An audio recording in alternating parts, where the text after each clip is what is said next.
Hello everybody and welcome back to the channel. The last time I analyzed the 2020 US Senate map was August 2nd, so it's now been over a month since the last update and we are well overdue for a new look at all of the data and the map as a whole. With all of the attention right now on the presidential race, and rightfully so in some sense, the Senate is just as important in determining the balance of power of the country. The Democrats need to flip 4 states for an outright majority in the US Senate and 3 if they win the presidency. But let's start by labeling all of the safe states for both parties.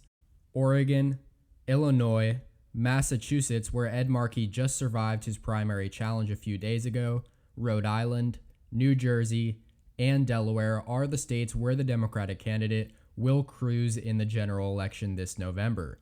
As for the Republicans, Idaho, Wyoming, North Dakota, Nebraska, Oklahoma, Arkansas, Louisiana, Mississippi, Tennessee, and West Virginia.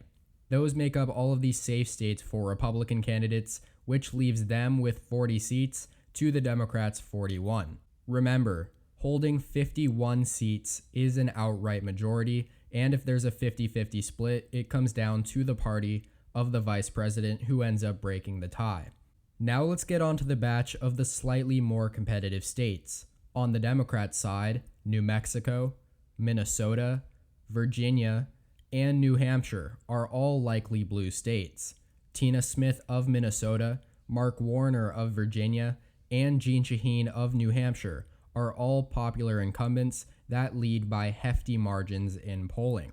They also haven't ran into any issues with their opponents out fundraising them, so expect all 3 to win another 6 years in office very comfortably this November. In New Mexico, however, Congressman for the state's 3rd District Ben Ray Lujan will likely cruise to replace retiring Senator Tom Udall's vacancy against Republican Mark Ronchetti. The only poll conducted here in New Mexico thus far gave Lujan a 14-point lead. And now moving on to the likely Republican races: Alaska, Texas, Alabama, South Carolina, and Kentucky. John Cornyn of Texas has led in every single poll conducted, granted by some very low margins over Democrat M.J. Hagar. But he has also raised over 3 times the amount Hagar has, so don't expect this race to be anywhere near as contested as the 2018 race here was for Ted Cruz and Beto O'Rourke. In Alabama, however, incumbent deep red state Democrat Doug Jones is one of the most vulnerable incumbent senators in recent memory, as he'll almost definitely be unseated by former college football coach Tommy Tuberville. Expect this race to be the only Republican gain on election night, and one that Tuberville wins very comfortably. In Kentucky and South Carolina, we have maybe the 2 most despised Republican senators in the country: Majority Leader Mitch McConnell and Lindsey Graham. Despite the incredibly impressive fundraising totals by Democratic opponents Amy McGrath and Jamie Harrison, they'll have to overcome severe demographic disadvantages in both states, and they aren't looking very likely to overcome them. In Kentucky, McConnell has led McGrath by over 20 points in some polls, while others have them neck and neck. And in South Carolina, Graham has led or been tied with Jamie Harrison in every poll, anywhere from 0 to 23 points. So there's quite the spectrum in polling data for both races, but given the state's history, they'll both be likely red on the map.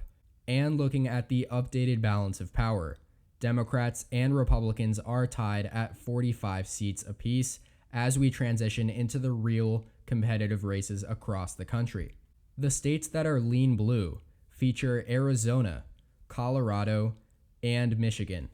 Michigan is the only one of the 3 to feature an incumbent Democrat running for re-election, and that is Gary Peters. He faces John James, who was unsuccessful but very close in his attempt at unseating Debbie Stabenow back in the 2018 midterms. The 2 of them have been neck and neck in fundraising, raking in over $20 million each. However, polls suggest anywhere from a 5 to 10 point advantage for the incumbent Peters, and Biden's great numbers in the state should only help keep the seat blue as well. In Colorado and Arizona, these are the two races the Democratic Party is most confident that they can flip. As incumbent Republican Martha McSally is woefully unpopular in Arizona, and former Democratic governor of Colorado, John Hickenlooper, is far more popular than the incumbent Republican Cory Gardner. In Arizona, Democrat Mark Kelly's fundraising is off the charts, causing McSally to come under intense scrutiny after the way she pled for money on live TV a few weeks ago. Kelly is also outpolling McSally by over 15 points in some polls, and at least double digits in most. Hickenlooper also leads by around 10 points in Colorado's polling average, as both of these races trend even more blue as the weeks go on.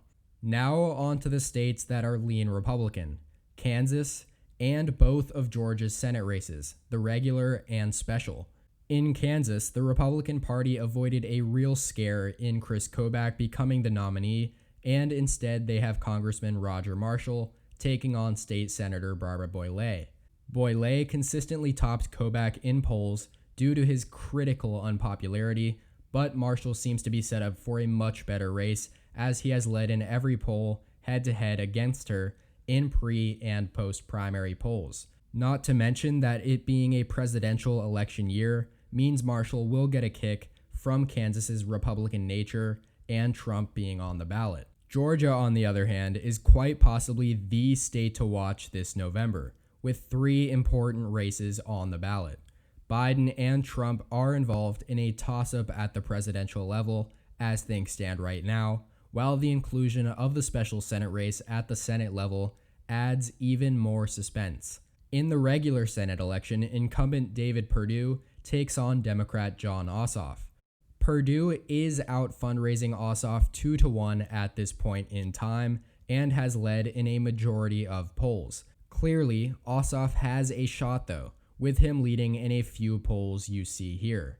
But when all is said and done, Perdue is one of the most popular senators up in 2020, and I expect that ultimately will push him over the top. As for the special Senate race, where per Georgia law, a primary election will not take place, and thus all candidates regardless of party will take part, and if no candidate receives over 50% of the vote, a runoff will be held on January 5th, 2021 between the top 2 vote getters. There are effectively 4 candidates all with a chance at the runoff: incumbent Republican Senator Kelly Loeffler, Republican Congressman Doug Collins, Democrat Matt Lieberman, and Democrat Raphael Warnock. Loeffler has out-fundraised all of the other candidates by a very large margin, and has been endorsed by several high-profile Republicans, but has struggled to overcome unpopularity in polling numbers where Collins has topped her on numerous occasions. As of right now, though, it's starting to look like a Republican versus Republican runoff is actually possible, and at the very least, far more likely than a Democrat versus Democrat runoff. So it's lean Republican on the map because of this trend in polling averages. And that leaves 4 states as toss-ups and a 48-48 split between the Democrats and Republicans. The final states are Montana, Iowa, North Carolina, and Maine. All 4 feature Republican incumbents facing extremely strong Democratic challengers. In Montana, incumbent Steve Daines probably has the toughest opponent of them all, in former Governor Steve Bullock. However, out of these 4 states, Montana is far and away the most partisan in presidential elections, favoring the Republicans pretty heavily, which makes Bullock's campaign that much harder despite his popularity. The 2 of them are fairly even in fundraising numbers so far, but Daines is beginning to pull ahead, and after losing in the first 5 polls conducted, he has led in the last 3, including the last one conducted by Emerson College, which has him 6 points ahead. Because of this trend, Montana will tilt red on the map at this time.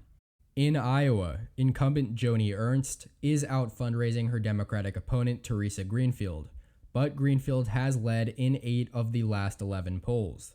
However, I'm going to have to give this one to Ernst because of the presidential election year and Trump's performance back in 2016 in the state of Iowa. So Iowa does tilt just barely red on the map, Remember though, all 4 of these states are basically toss-ups. In North Carolina though, incumbent Thom Tillis has actually been out fundraised by Democrat Cal Cunningham, and Cunningham is ahead in almost every single poll, and there have been a lot of them done in North Carolina so far. It's been really impressive to see his consistency in polling throughout the entire cycle, especially as he is outperforming Joe Biden on a polling level. And so for all of those reasons, North Carolina tilts blue on the map. Here though, more so than the previous 2, I'm relatively cautious as Tillis really is not that unpopular. Nevertheless, let's move on to our final state of Maine, where popularity is anything but the case for incumbent Susan Collins, whose reputation as a moderate Republican, favorable for Democrats, Republicans, and independents alike, has been tarnished in the final year of her 4th term in office. Maybe the anti-establishment narrative has also hampered her re-election bid, but absolutely nothing is looking positive about her chances at this point. Democratic candidate Sarah Gideon is out fundraising her by $7 million and has led in 8 consecutive polls. Maine, as of right now, is tilt blue, with a possibility of becoming lean blue if things don't start to turn around for Collins' campaign very soon. And that does it for this map. As you can see, Republicans and Democrats are split at 50 each, which means that whoever wins the presidency would cast the tie-breaking vote. There are a few races that could still shift in either direction, so this balance of power is not set at all. But as of right now, this is how things look. That does it for today's video though. I hope you all enjoyed. Please make sure to like the video down below if you did, as well as subscribe if you haven't already. Thank you all so much for watching, and tune in next time. EP out.